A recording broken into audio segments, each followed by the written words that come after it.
Drone forensic lab വികസിപ്പിച്ച രാജ്യത്തെ ആദ്യത്തെ സേനയാണ് കേരള പോലീസ് സേന.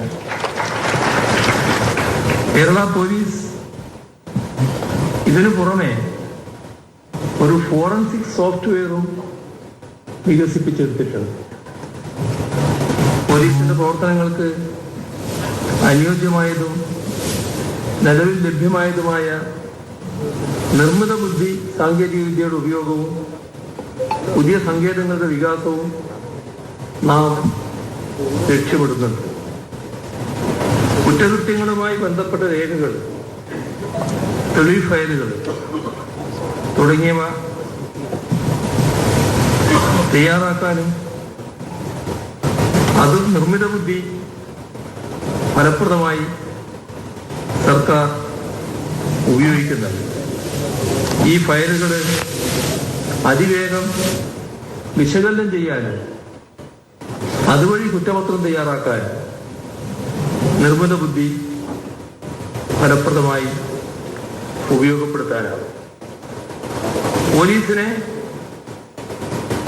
ജനകീയവൽക്കരിച്ചു കഴിഞ്ഞു, കൂടുതൽ ജനകീയവൽക്കരിക്കുക, ഇതാണ് സർക്കാരിന്റെ നയം.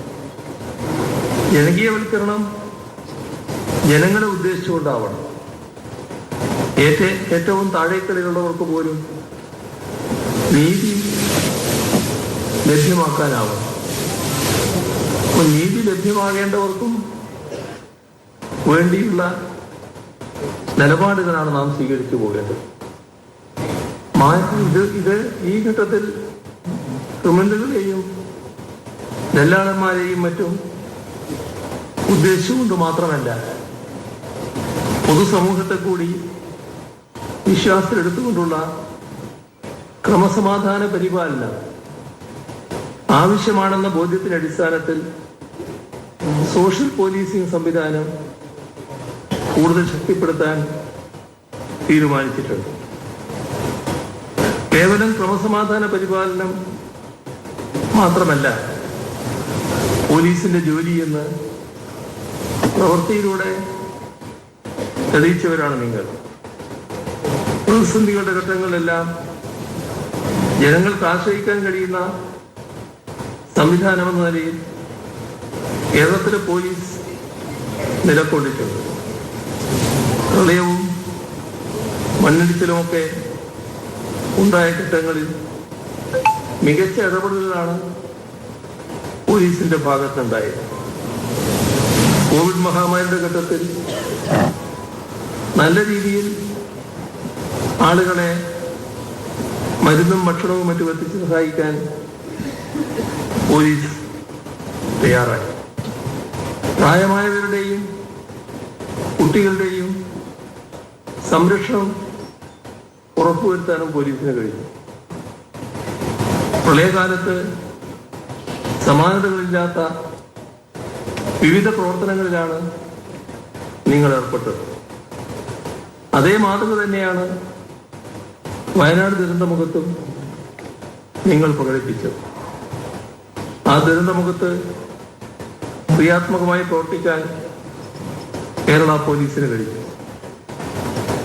രക്ഷാപ്രവർത്തനത്തോടൊപ്പം അവിടെയുള്ള ജനങ്ങൾക്ക് സാന്ത്വനമേകാനും അവരെ ചേർത്ത് പിടിക്കാനും നമ്മുടെ സേനയ്ക്ക് കഴിഞ്ഞുവെന്നത് കേരള പോലീസിന്റെ സാമൂഹിക പ്രതിബദ്ധത വെളിപ്പെടുത്തുന്ന കാര്യമാണ്.